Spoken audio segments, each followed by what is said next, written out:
Be careful what you wish for because it can become a reality. Yeah.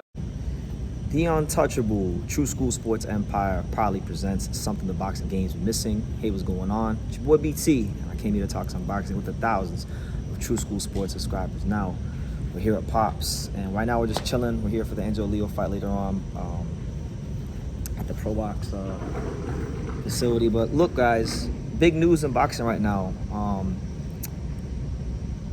Mildly surprising. I mean, I've heard about it through the grapevine for 4 months now, but I didn't hear any progress on it. But I guess it must have progressed enough because the big news is that Jaron Ennis has signed a deal with Matchroom Boxing, a multi-fight deal. So this is gonna, I guess you could say, break the monotony for Boots. You know, he's had a string of lawsuits, inactivity, these kind of things, and now he links with Eddie Hearn, which I'll get my thoughts on that. But before I get my thoughts, we'll swing it over to Pops. Pops, what do you think about Boots signing a Matchroom? I think as far as getting him promoted and getting him more exposure, to getting more fights, I think he came with the right team.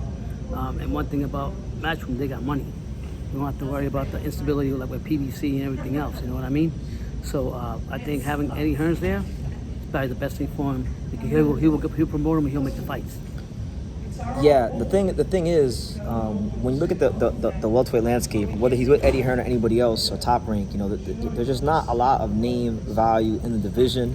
He's not with PBC, like under the PBC umbrella anymore. So maybe you can make a Giovanni Santillon fight if you want to make that. Maybe Jin Sasaki winds up being a fight. I'm not sure really who the opponent. I know Suleiman Tazoko is a Matchroom fighter as well, so maybe you can go that route. But I think Eddie Hearn is good at co-promoting fights with other second co-promoters, co-promoters to get other fighters coming to the Matchroom venue. So I don't think he's gonna have a problem going that route if he has to co-promote and get more fighters from other promotion companies come in and fight Boots or whatever the case. Because Boots gonna be a name no matter what. He's gonna make his money with Eddie Hearn. Yeah, the thing I will say about why I think it'll be a positive for Boots is because Boots has been needing somebody on his team from a promotional standpoint that has a mouthpiece that will tell the Boots story properly.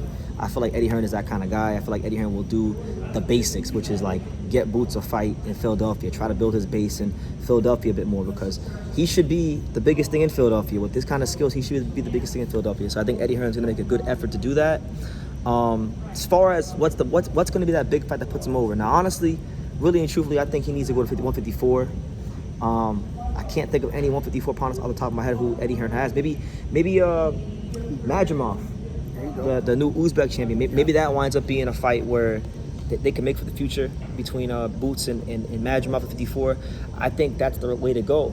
But if not that, then maybe if Subriel Matias can't get fights at 40, if they want to if they want to move Subriel Matias up momentarily for a Boots fight, imagine Puerto Rico, Puerto Rican champion in Philly or something like that. So there's options out there. I feel like as long as Eddie Hearn is his normal, creative, hardworking self, this should work. Listen, if Eddie Hearn can make shit into gold, he can do anything else. He's a good salesman. I'll say this. Eddie Hearn has had many American talents. I think Boots is the most talented American fighter he's ever signed. Over Andre?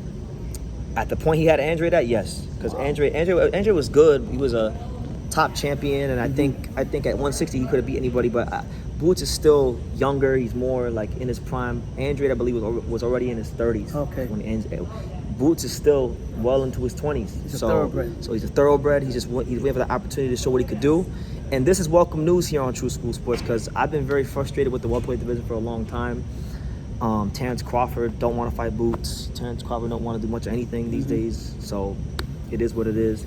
As far as Boots, now that he's got proper promotional representation, maybe look, if Terrence can't get the fights, I'll end the video. I'll end the video on this note. If Terrence can't get those fights against whomever at 54. I would like to see Eddie Hearn make a push for Boots to fight Crawford at 54 because I know Matchroom Boxing, one thing you can say about Matchroom Boxing is they're willing to put up the money. If they feel the fight's attractive enough, they will overpay. So I think with Boots, because he's so good and maybe the risk ain't worth the reward, they may have to overpay guys. Yeah, and at the same time, enticing Crawford to come over and fight Boots, it'd be great because, like you said, you might have to overpay Crawford, but the returns are going to be better. But not just Crawford. I mean, I'm talking about any fighter. You have to overpay Giovanni Santillon or Sumo Montezoko. I'd rather see him go like to 154 because I think you got the Tim Zeus, you got the other guy, Fedora.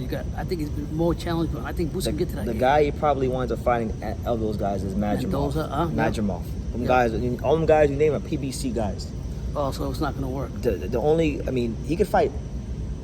Oh my God, it just hit me. The fight that becomes the most realistic to make out of all the fights is actually Vergil Ortiz. Because Vergil Ortiz is a Golden Boy fighter. Vergil Ortiz is at 154. That's true. Vergil Ortiz also fights on the zone. So there you go. There you have it. We're thinking out loud because this is fresh news, guys. So if we're all over the place, forgive us. You know, it's fresh news. Thinking outside the box. But that's the fight that becomes the most makeable in the division. Vergil Ortiz versus Jaron Ennis. Now they're on the same platform. Now Boots don't got no lawsuits. Boots got his quote-unquote shit straight. There's no excuse. So, you know, if they don't fight, I'll put it to like this: if Boots and Vergil Ortiz in the next 2 to 3 years do not fight, I'm blaming Bernard Hopkins because the Golden Boy. Yes, I'll blame specifically Bernard Hopkins because Bernard Hopkins is from Philly. He knows how good Boots is. So if they decide to keep Boots from Vergil, it's because I think it's because of Bernard Hopkins. Yeah, and that's my opinion. But that'd be a great fight though. Oh my God! It's the fight that should have been happening. People would love to watch that fight. You know, and you then gotta agree. That'll be the appetizer before the main meal. Then you can probably someone Tice Crawford. No, F that. That is the main meal. Yeah. You know what? Now that I thought about that fight, I don't even care about Crawford. Can go play Dreidel and Play-Doh and play basketball or whatever you want to do. And what do you think about? I'm not worried about throwing Crawford. Spence into the box. Anything good with that or no? Spence, I don't know. He gonna fight Fedora. He gonna fight someone on PBC. But Okay. that's the fight to make, guys. Okay. Boots versus Vergil now good becomes fight. a more realistic fight to make, with Boots being a Matchroom DAZN fighter. So make of that what you will. Leave your comments down below, guys. You know, make sure you guys tune in tonight. You know, for Angelo, Leo, we're here, and like I say in every single one of these videos, you can love me or you can hate me, but I'm just a kid from Dania. So until next time, take care, guys. Thank you for watching another video on the untouchable True School Sports Empire. I'm at the Boxing Hall of Fame out here in Canastota, New York. And for more great boxing content just like this video, make sure you click and subscribe right over here.